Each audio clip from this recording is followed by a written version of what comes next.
Hello guys, welcome to Inspiring Minds. This is Dr. Sonal and today we are going to study about neuron.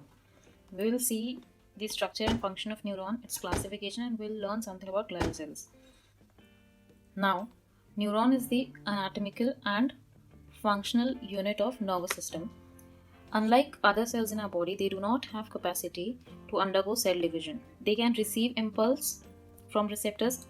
Also, they can transmit signals to effector cells. Now, the neuron, if we see the cell, it is divided into two parts majorly, the cell body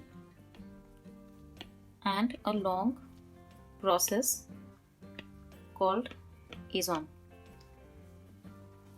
Now this nerve cell body, it consists of different cell organelles, which includes a prominent nucleus with nucleolus in the center and other cell organelles which we will see one by one. We have nasal granules or nasal substance. They are characteristic of neuron. They are present only in neuron. Then they consist of rough endoplasmic reticulum and they are responsible for protein synthesis. Now they are present throughout the cell body and the dendrites, but they are absent in the axon hillock. Now the second cell organelle is lysosome. It is the membrane-bound dense bodies that contain hydrolytic enzymes and they are involved in the process of intracellular digestion. Now the next structure is filamentous protein structure, which forms the cytoskeleton of neuron. Under this we have microtubules, which are responsible for maintaining the shape of neuron. Then we have neurofilaments. They are important for development and regeneration of nerve fibers. Also, these neurofilaments, they get degenerated in Alzheimer's, forming neurofibrillary tangles.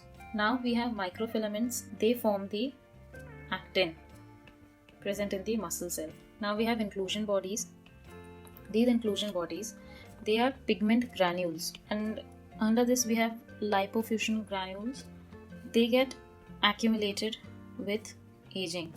Then we have neuromelanin, which is a blackish pigment present in the substantia nigra and locus coeruleus, and in Parkinson's disease they start disappearing. Then next we have Levy bodies.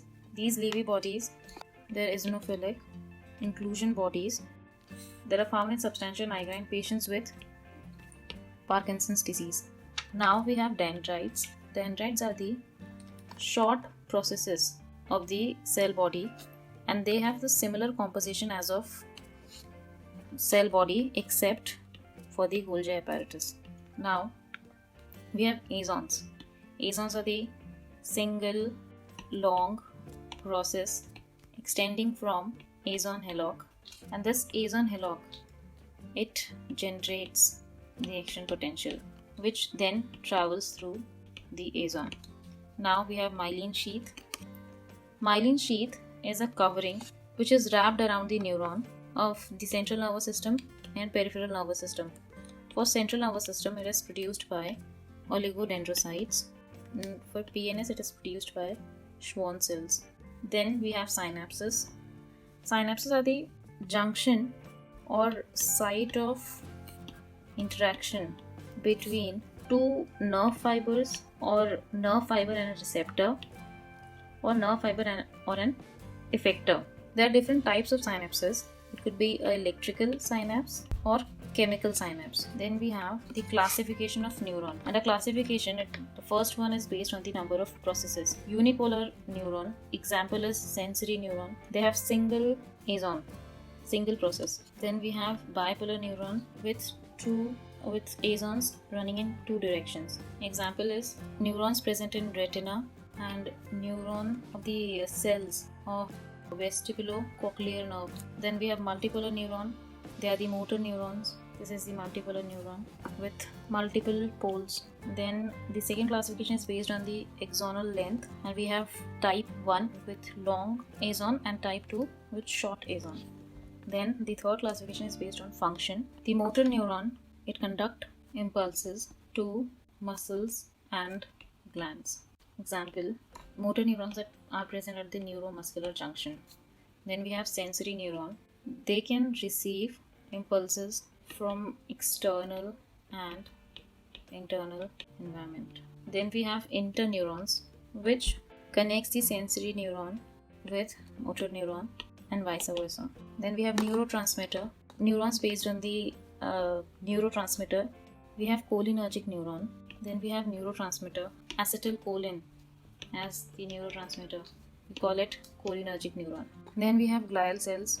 Glial cells are non-neuronal cells. They arise from neural tube and neural crest cells. They have the ability to divide. They are classified as macroglia, microglia, and ependyma. Macroglia cells are further classified as astrocytes and oligodendrocytes. Now astrocytes, they are the largest glial cell. They are fibrous astrocytes present in white matter. And then we have protoplasmic astrocytes present in grey matter. They form the glial scars in damaged areas of the brain called as gliosis. Then we have oligodendrocytes. There is small glial cells. Then we have microglia. Microglia, they arise from monocytes that enter CNS from the blood. Then we have ependymal cells. They line the central canal of spinal cord and ventricles of the brain. Then we have Schwann cells. They are myelin forming cells of peripheral nervous system. So this was the topic. Thank you for watching our video. If you have any doubt or suggestion, write it down in the comment section below. Join us on Telegram to get all the latest updates. Download IM app for the test series and follow us on Instagram to get daily questions.